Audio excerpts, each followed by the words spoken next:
Mailbag, mailbag, 424, mailbag.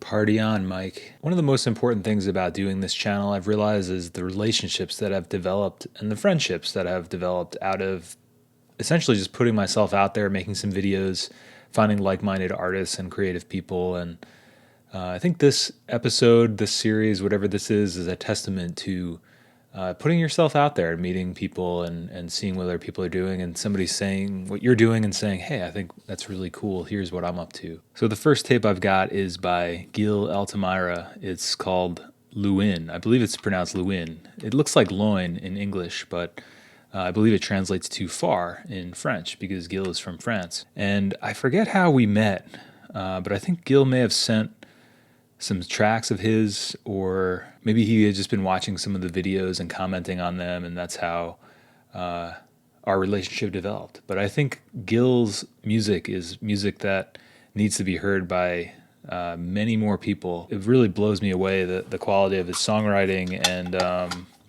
just the quality of his artwork in general. If you've ever seen any of his videos, he's got his channel, and he makes like animations. He's got some live shows and things like that. And just really, really beautiful stuff. Here's some of the art that he did. I don't think these are the originals, but they're really fucking cool. He like hand drew all these different kind of tape machines. You got the Echoplex. There's a CR78, and there's also this little guy right here. Maybe that looks familiar from a Dirty Old Analog episode with Jay that we did. But just such a sick album, really cool art. And I believe this one was recorded on a Tascam 424 and a Zoom H4, and that's really cool. And I think that mic in the thank you is this mic right here, so that's pretty cool. But yeah, I would definitely recommend checking out Gil's Bandcamp. I'll have to link it.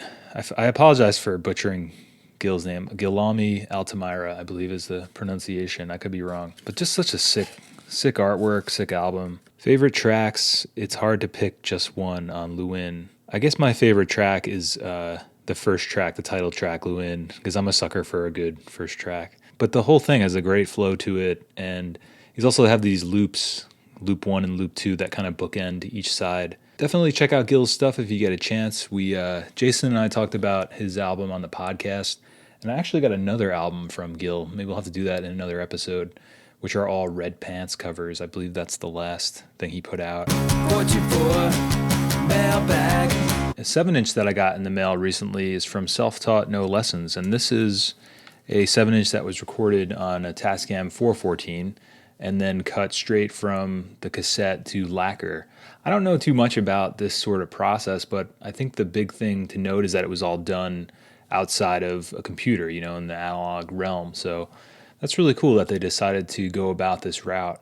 These guys are from Cleveland, Ohio. I don't know if I said that already. They self-described as twang punk. I would definitely say that's a very accurate description of their music. The first thing that struck me was like a blues punk kind of bar band vibe. I really like the production on some of the songs. I think Fantastic Beast is one of my favorite. I'm always a sucker for a good Harry Potter reference, and Dot is also another one of my favorite tracks. I really also like the vocal treatment on Fantastic Beasts and the melody a lot. I could definitely see why they thought I would enjoy this, even just based on some of the earlier stuff I did with Be Cool Cowboy. And I think it's really cool that they chose to record this on a cassette and press a vinyl as a result.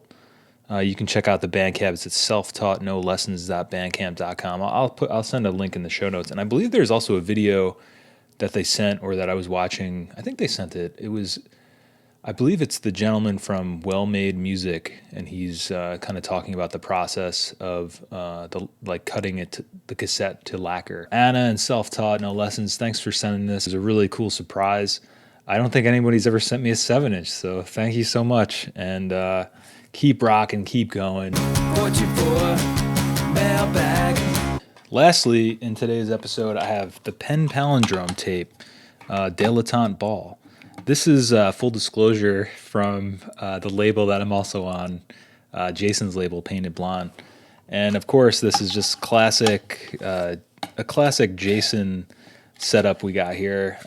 We have Jason's original collage work here, collage and paint work on the cover, and also Jason.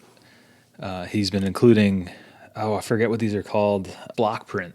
One of Jason's classic block prints. I don't know how many times I said Jason in that last stretch of the video, so I guess I just got Jason on my mind. I really enjoyed this album. It's kind of perfect for this time of year. Right now in the Northeast, it's like this wintry, it's been raining, snowing, and this is a great album for once the sun goes down. So inside, Ava talks a little bit about recording this. It says, the songs on Dilettante Ball are home recorded demos, exercises that got me through writer's block and a winter spent in isolation.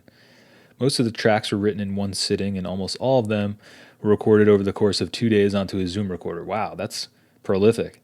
They were also a tribute for Mozart's 16th birthday, my cat. Song for Mozart is definitely one of my favorite tracks on this album. It's sort of a love song, I guess, for her cat or to her cat, and it's really cool. Like the really clever wordplay. Like one line sticks out to me is that he walks all over me, and I just felt like it's kind of a really good, not double entendre, but it has like almost has multiple meanings. You know, it's not about a person, but it almost could be about a person. And one of my other favorite tracks is definitely Anna, I'm Sorry. There's like a certain epicness to that track. It almost reminds me of like a Radiohead track, like an early Radiohead track. I don't know. That could just be the lens I'm looking through. I don't know if that's an influence or not, but I'm really proud to share a label with Ava and Pen Palindrome. And thanks to Jason for sending me this one. 44 Mailbag.